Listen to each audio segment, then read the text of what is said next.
자, 안녕하십니까. 하이퍼림입니다. 이번 시간에는 재외국민 특별전형 약학대학에 대해서 좀 설명을 좀 드리도록 하겠습니다. 아시는 것처럼 이제 올해가 처음으로 약대 선발을 하는 해라고 말씀을 드릴 수가 있어요. 수시와 정시 전형에서 총 선발하는 인원은 37개 대학, 37개 대학에서 1763명을 선발하게 되어져요. 재외국민 3년 특례와 12년 특례에서 약대를 선발하겠다고 발표가 되어진 학교는 총 5개 대학입니다. 아시는 것처럼 연세대, 중앙대, 그 다음에 가천대, 고려대, 세종, 우석대학교에서 총 5개고, 대학 측에 이제 전화를 해서 확인해 보면 일부 대학들은 약대 선발이 예정되어져 있지 않다라고 명확하게 발표하는 대학들도 있지만, 모집 요강이 확정 발표되어져야만 5월이나 6월 정도에 모집 요강이 발표가 되어져야만 선발할지 안 할지에 대해서 분명히 말할 수 있다 라고 말하는 학교들도 있기 때문에 약대 선발대학은 실제 지금 말씀드렸던 5개 대학 외에도 조금 더 범위가 늘어날 가능성이 높다, 이렇게 말씀을 드릴 수가 있어요. 자, 우리가 특히 이제 3년 특례 전형의 원서를 쓰시는 분들은 서울대학교가 3년 특례 전형에 선발 인원이 없기 때문에 대부분 연세대, 고려대가 끝이죠. 그러고 난 다음에 이제 의과대학으로 넘어가기 때문에 결국 연세대, 고려대와 의과대학 사이에 스펙의 갭이 발생이 되어질 수밖에 없어요. 그렇죠? 원서 지원의 다양성이 상당히 줄어들었다, 이렇게 볼 수 있는데, 약대가 올해부터 선발되어지게 되어짐에 따라서 결국은 원서 지원의 다양성, 또 연세대나 고려대의 원서를 쓰게 되어지는 학생들 중에서는 의대 이전의 약학대학의 원서 지원이 몰릴 가능성이 있다, 이렇게 말씀을 드릴 수가 있습니다. 자, 전체적인 부분에 대해서 한번 설명을 자세히 드려보도록 하겠습니다.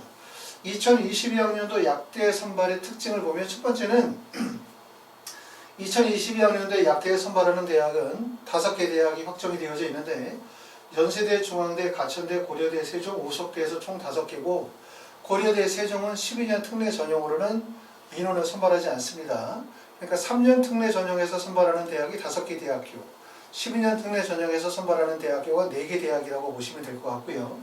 전형의 유형은 연세대, 중앙대, 가천대, 고려대, 세종은 서류 플러스 면접고사 전형으로 시험을 보는 학교고, 그 다음에 지필고사, 생명과학이나 화학과 관련된 지필고사 전형을 보는 학교가 우석대학교, 그 다음에 면접 없이 서류평가만 진행하는 학교는 연세대학교 12년 특례 전형이 그렇다, 이렇게 말씀을 드릴 수가 있어요. 면접에 보는 학교들은 연세대, 중앙대, 가천대, 고려대, 세종이 서류 플러스 면접이긴 하지만 면접의 유형의 차이가 있죠. 아시는 것처럼 연세대 같은 경우는 면접을 보는 방식이 대부분 재신문 기반의 면접이었는데, 전년도는 코로나로 인해서 비대면 동영상 업로드 형태로 면접을 진행을 했고, 그 다음에 중앙대 같은 경우에 면접을 진행하는 방식은 지성 면접이에요. 그 전년도에는 인성과 지성 면접을 병행하다가 2021학년도부터 지성 면접으로 생명과학이나 화학과 관련이 되어진 제시문들이 주어졌는데, 이 면접 기출 문제들은 각 대학의 홈페이지에서 선행학습 영향평가를 검색하시게 되어지면 전년도 기출 문제들을 확인하실 수가 있습니다. 가천대는 대부분 일반 면접이라고 말씀을 드릴 수가 있고, 고려대, 세종도 마찬가지로 일반 면접이라고 말씀을 드릴 수가 있어요. 자, 그럼 대학별 전형 분석에 대한 부분들을 설명을 드려보도록 하겠습니다. 연세대학교는 지금 3년 특례와 12년 특례 전형에서 약대를 선발하게 되어지는데, 3년 특례 전형에서 한 명으로 예정이 되어져 있고, 12년 특례에서는 모집 인원이 그냥 약 한 명 정도라고 게시가 되어져 있는데, 대부분 1명 정도를 선발할 가능성이 높다, 또는 경우에 따라서는 2명 정도까지는 확대되어질 수 있다, 이렇게 보실 수가 있고, 어찌됐든 모집 인원 자체가 크지 않아요. 하지만 그렇다 하더라도 약대의 선발은 특히 3년 특례 전형의 원서를 쓰시는 분들의 입장에서 볼 때는 지원 대학의 폭이 상당히 넓어진 거죠. 특히 전년도에 자연계 같은 경우는 3년 특례 전형의 원서를 쓰려고 하면 고려대, 한양대가 지필고사를 보다 보니까 결국 서류평가 전형의 원서를 쓸 수 있는 대학이 고려대, 한양대가 빠진 상태. 그러면 연세대, 성균관대, 서강대, 중앙대 정도밖에 4개밖에 못 썼고, 그리고 의학계열의 원서를 쓰려고 한다면 결국 스펙 차이가 많이 벌어지다 보니까 원서 지원 자체가 되게 난해했었는데, 올해는 특히 이제 고려대나 한양대학교가 지필고사를 없애고 서류평가를 하기 때문에 대학교가 6개 지원이 가능해졌고, 더군다나 거기에서 지금 좀 전에 말씀을 드렸었던 것처럼 약대 5개 대학교, 또 우석대처럼 지필고사를 뺀다 하더라도 4개 정도 대학교가 약대가 생겼기 때문에 결국 종전에는 자연계 3년 특례 학생들이 서류평가로 쓸 수 있는 대학교가 의대를 뺀 상태에서 4개 대학이었다면 이번에는 대학들이 6개 대학에 4개 대학이 합쳐 총 10개 대학으로 범위가 늘었기 때문에 결론적으로 보면은 3년 특례 자연계 학생들의 원서 지원의 폭이 넓어졌고, 그러다 보면 전년도에 비해서 경쟁률도 다소 낮아지고 합격생들의 스펙도 다소 낮아질 가능성이 있기 때문에 결국은 전년도보다 조금 더 좋은 기회를 가지고 있다라고 말씀을 드릴 수가 있어요. 그렇기 때문에 우리가 약대 지원도 조금 더 적극적으로 노려보실 필요가 있습니다.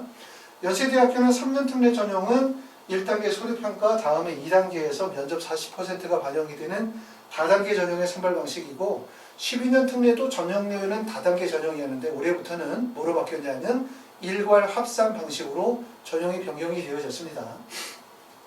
중앙대학교는 현재 3년 특례 전형에서 모집인원 1명, 12년 특례 전형에서 1명을 선발하게 되어지고, 다단계 전형의 선발 방식이면서 면접이 지성 면접의 형태이기 때문에 면접에 대한 부담감이 좀 있을 수가 있어요.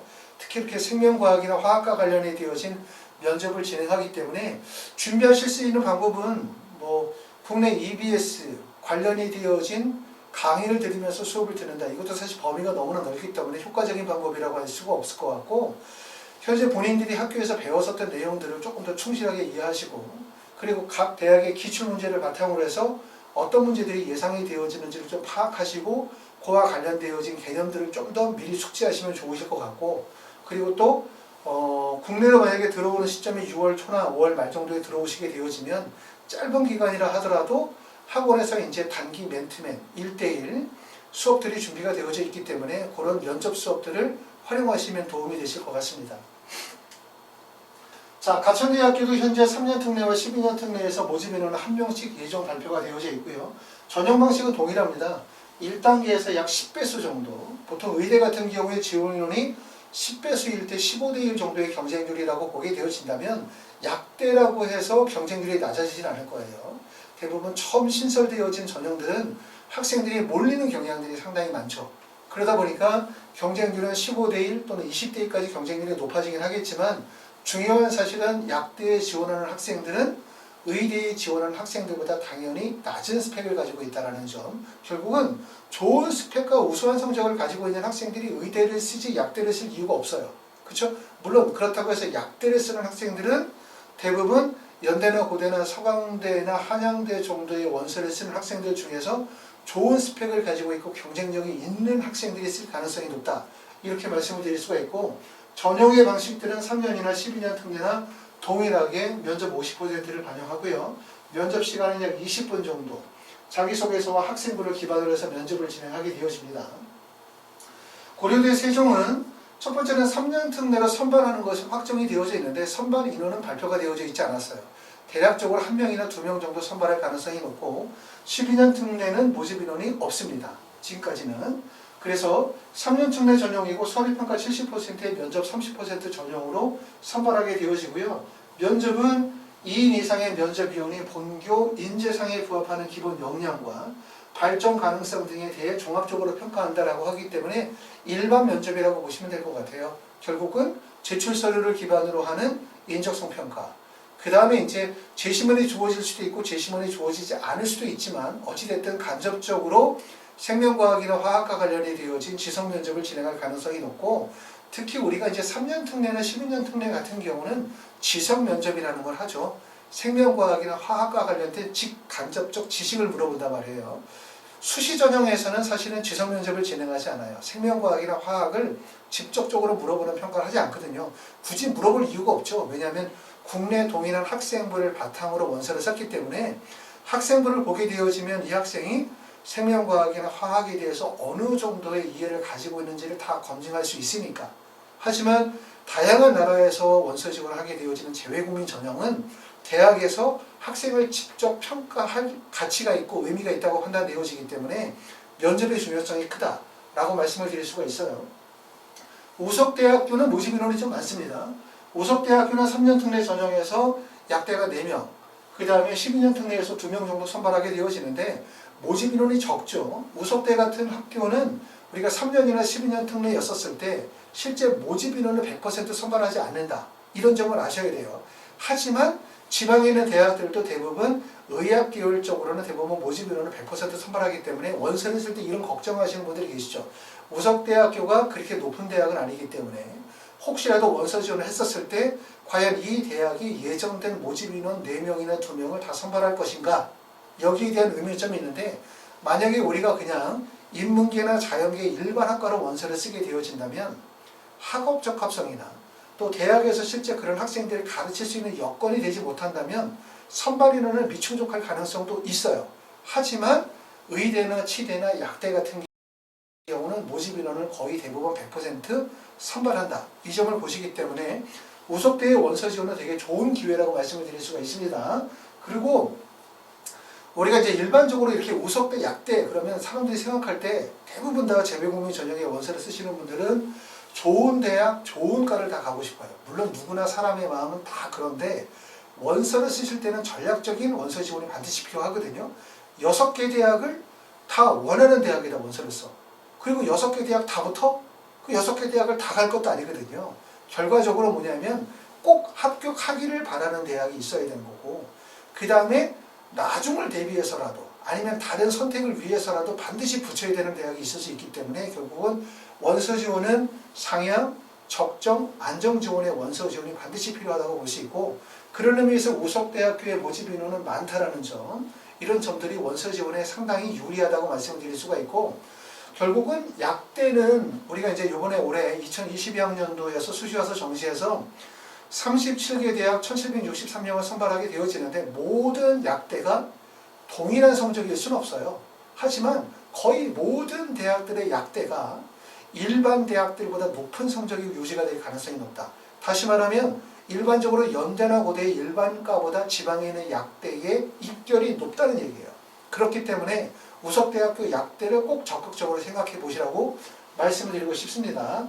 우석대학교는 필기고사 100%를 보게 되고요. 필기고사는 국어 100점, 그 다음에 생물 100점, 화학 100점으로 해서 국어가 반영이 되어진다는 점이 약간 특이점이라고 볼 수가 있고 이런 경우들은 이제 지필고사를 대비하시는 분들이 계시잖아요. 우리가 특히 이제 3년 특례 전형으로 원서를 쓰시는 분들 또는 12년 특례를 원서를 쓰시는 분들 중에서 의학 계열 쪽에서는 3년 특례 전형에서는 아주대나 인하대가 있을 거고 12년 특례 전형에서는 인하대를 선발하지 않으니까 아주대를 있을 거고 또는 우리가 3년 특례 전형에서 경희대나 아니면 건국대나 아니면 이화여대 같은 일반 대학에서 지필고사를 준비하시는 분들 입장에서 보게 되어질 때는 그 지필고사를 준비하게 되어지면서 우석대학교 약대나 아니면 건국대학교 수의학과 같은 경우들은 전형의 방식들이 거의 유사하다고 볼 수 있기 때문에 원서 지원이 상당히 학생들이 많이 몰릴 수 있는 대학이라고 말씀을 드릴 수가 있을 것 같습니다. 자, 지금 여기 나와 있는 내용들을 이제 설명을 드리게 되어지면 여기 나와 있는 얘기는 약대와 의대에 대한 부분들을 비교를 하고 있는 거예요. 지금 보시는 것처럼 의대는 첫 번째는 서류 플러스 면접고사 전형을 진행하는 학교가 연세대학교, 카톨릭대학교, 성균관대학교 이렇게 3개 대학교가 있고 그 다음에 서류 플러스 면접을 진행하는 또 다른 대학교가 고려대, 한양대, 중앙대, 가천대, 연세대, 미래가 있는데 연세대, 미래는 전년도에는 동영상 업로드 형태로 면접을 진행을 했고 고려대도 동영상 업로드를 진행을 했습니다. 대부분 상위권 학생들은 이렇게 좌우로 원서 지원이 이루어질 가능성이 높겠죠. 그러고 난 다음에 지성 면접을 진행하는 학교, 수학이나 영어에 대한 지필고사를 보는 학교, 그 다음에 생명과학이나 화학에 대한 지필고사를 보는 학교, 그 다음에 영어 플러스 면접의 을지대학교 이렇게 전형이 여러 가지로 세분화되어질 수 있기 때문에 자신이 가지고 있는 전형의 강점에 따라서 대학 결정을 하시게 될 것 같아요. 자, 그래서 여기서 말씀을 드리려고 하는 거는 그러면 약대 선발을 하는 학교가 연세대학교, 그 다음에 중앙대, 가천대, 고려대, 세종, 우석대학교 해서 총 3년 특례 전형에서 5개 대학이고 12년 특례 전형에서는 세종대를 뺀, 고려대, 세종을 뺀 4개 대학인데 과연 약대에 원서 쓰는 학생들은 어떤 학생들이 원서를 쓸까? 제 생각으로는 대표적으로 약대에 원서를 쓰는 학생들은 이런 학생들이겠죠. 연세대, 고려대, 성균관대, 중앙대, 한양대, 서강대 정도의 서류평가 전형의 원서를 쓰는 학생들이 약대 지원에 몰릴 가능성이 매우 높겠죠. 그렇죠. 첫 번째는. 그 다음에 두 번째는 우석대에 원서를 쓰는 학생들이 있겠죠. 우석대에 원서를 쓰는 학생들은 조금 전에 말씀을 드렸던 것처럼 지필고사 전형으로 준비하는 학생들이죠. 건국대를 쓰거나 경희대를 쓰거나 이화여대를 쓰는 학생들 중에서는 지필고사를 대비하는 학생들이 여기에 원서를 쓸 수 있고, 또 아주대나 인하대 같은데 지필고사를 준비하는 학생들이 우석대를 같이 연기를 쓸 가능성이 높아요. 그러니까 결국은 아주대나 인하대 지필고사를 준비하시는 분들 입장에서 볼 때는 전년도에 고려대나 한양대가 지필고사를 봤잖아요. 근데 올해 고려대 한양대가 없어졌죠. 그러면 원서 지원할 수 있는 폭이 줄었죠. 대신 우석대가 생긴 거죠. 그렇기 때문에 결국은 아주대나 인하대의 수학, 영어, 지필고사 전형으로 원서를 쓰면서 우석대의 원서를 쓸 가능성이 높고, 그러면서 건국대학교 수의학과의 원서를 쓸 가능성이 높겠죠. 그런 분들은. 그렇죠. 그리고 나머지 연세대, 중앙대, 가천대, 고려대, 세종 같은 경우는 대부분 연세대부터 시작해서 서강대까지의 자연공학 계열의 원서를 쓰는 학생들 중에서 이쪽으로 연계해서 원서를 쓸 가능성. 두 번째는 순천향대, 인제대, 건양대, 카톨릭 관동대 정도의 원서를 쓰시는 분들 중에서 면접의 유형에 따라서, 서류평가의 유형에 따라서 원서 지원이 교차할 가능성이 높아요. 그렇기 때문에 이 지점이 많은 학생들이 원서 지원에 몰리는 지점이라고 말씀드렸죠. 왜냐하면 그 전에는 자연공학 계열에서 의대로 넘어가기에는 스펙의 차이가 너무나 커. 그렇기 때문에 사실은 연세대나 고려대에 원서를 쓰는 학생들이 상위대학으로 이동할 가능성이 매우 적어졌는데, 어찌됐다면 약대가 연세대나 고려대에서 의대를 넘어가기 위한 중간 정도의 단계의 스펙을 요구하는 지점이라고 말씀을 드릴 수가 있겠죠. 그렇기 때문에 대략적으로 말씀을 드리면, 만약에 의대의 원서를 지원할 수 있는 IB 성적이 43점, 44점 이상의 점수대를 일반적으로 요구한다면, 그 다음에 연세대나 고려대, 성균관대 정도의 IB 성적이 42점, 41점 정도를 요구하는 성적대라고 한다면, 약대 선발은 거의 연세대, 고려대와 접해 있는 성적대를 가져갈 가능성이 높다. 이렇게 말씀을 드릴 수가 있을 것 같습니다.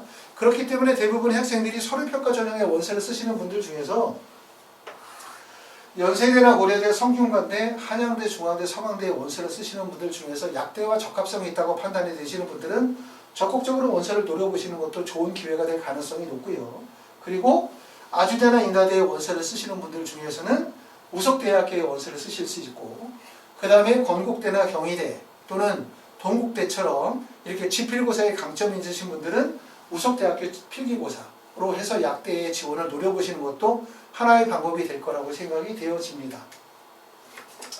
자, 스펙은 어느 정도의 스펙이 요구가 되어지냐. 아까도 말씀드렸었던 것처럼 대략적으로 뭐 IB 성적으로 얘기하면 약대에 붙을 수 있는 성적대는 대략적으로, 물론 대학들마다 차이가 있기 때문에 모든 성적이라고 말씀을 드릴 수는 없는데, 원서를 쓸 때 이 정도 돼야 된다고 생각해야 돼요. 적어도 41점 이상의 점수대.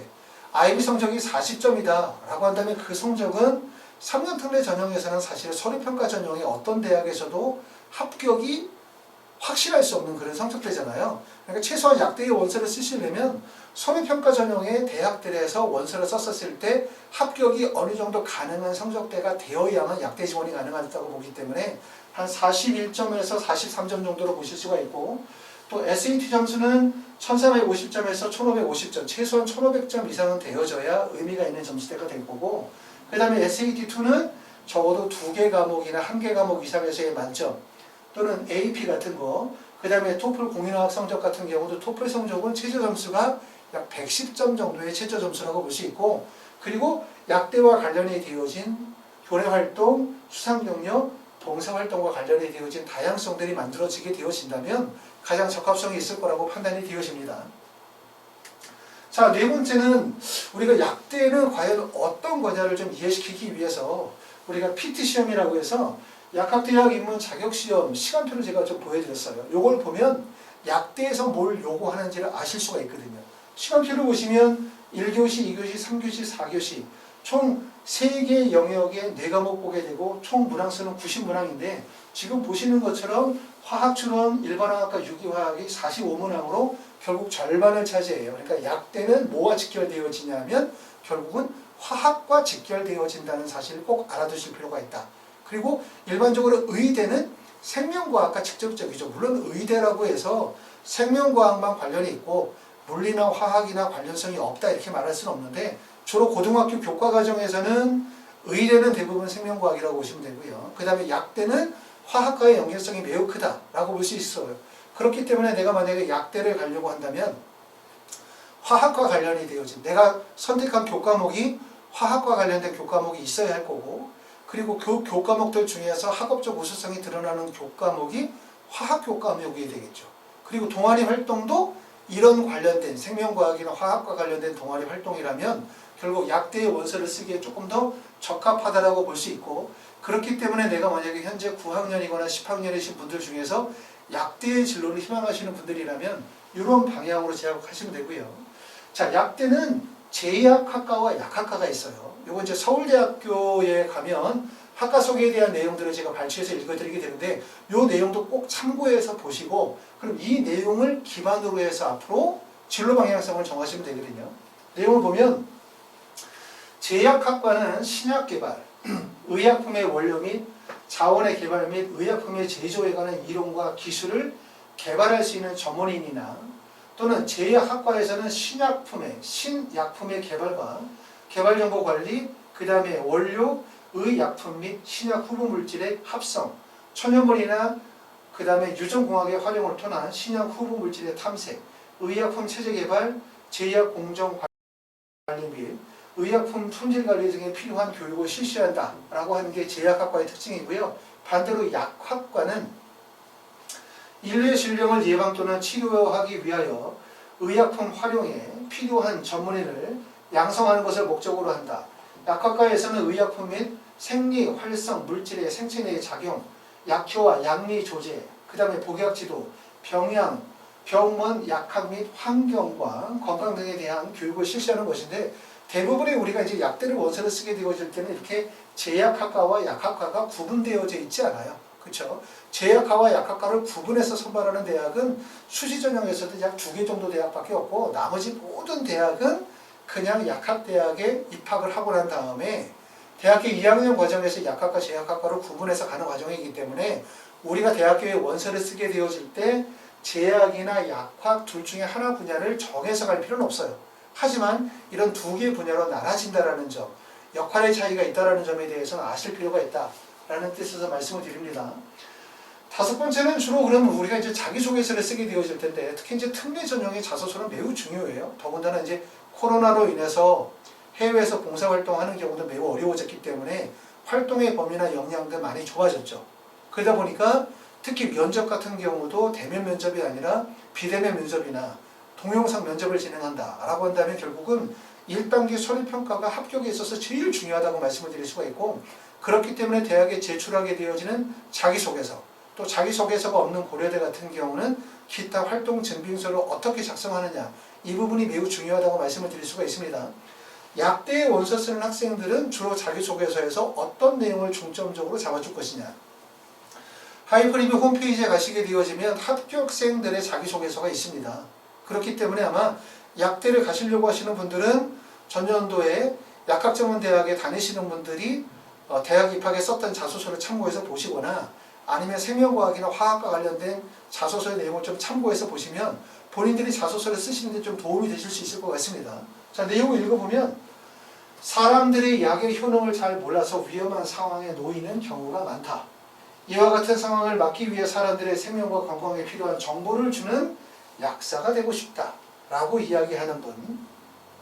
2번째는 약물 유전체학에 관심이 생겨 암 환자들의 유전자를 규명하고 약물과의 상호 관련성을 연구하여 맞춤형 표종 항암제를 개발하고 싶다. 인간 게놈 프로젝트를 이용하여 약물 반응 차이에 관여하는 단백질을 만드는 유전 변이를 찾아낸다면 개인에 알맞게 약의 종류, 용량 등을 미리 조절하여 맞춤 약물 치료가 가능해질 것이라고 생각한다. 3번째는 관심 분야인 면역 항암제의 기작 원리와 약물의 조합에 대해서 배우고 싶다. 따라서 약학에 대한 기초 수업에 성실히 임하고 특히 면역학, 종약학, 의학화학을 심도 있게 공부하여 연구 약사로서의 충분한 소양을 갖춘 후 새로운 항암제를 개발하고 싶다. 마지막으로 맞춤 약품 개발을 통해 유전형에 따른 약물 반응의 부작용을 줄이고 안정성과 유효성을 증진시키는 약학 연구원이 되고 싶다. 이런 내용들이 주로 이제 약대 자기소개서에서 작성이 되어져 있는 파트라고 볼 수가 있습니다. 약대는 어떻게 보면 이제 올해는 상당히 혼란스러울 수 있겠죠. 왜냐하면 원서 지원의 첫 해다 보니까. 또 반대로 생각하면 실제로 많은 학생들이 몰린다 하더라도 어떻게 효과적으로 대비해야 되는지, 또 실제 어느 정도 스펙이 되어지는지, 또 어느 정도 스펙이면 어느 정도 대학의 원서를 쓰게 되어질지, 여러 가지 입시에 필요한 전략들이나 노하우들이 사실은 없는 상태다 보니까 좋은 하나의 기회라고 말씀을 드릴 수가 있습니다. 그렇기 때문에 우리가 이제 손해평가 전형에서 원서를 쓰시는 분들, 아까 말씀드렸었던 것처럼 지필고사를 준비하시는 분들은 약대에서 조금 더 적극적으로 우리가 노려보시면서 지금서부터 약대를 준비하시면 될 것 같고요. 이후에 궁금한 점이 있으신 분들은 하이퍼리뷰 블로그에 또는 유튜브에 댓글을 달아주시거나 아니면 하이퍼리뷰에 전화 주시면 제가 또 자세히 상담드리도록 하겠습니다. 시청해 주셔서 고맙습니다. 감사합니다.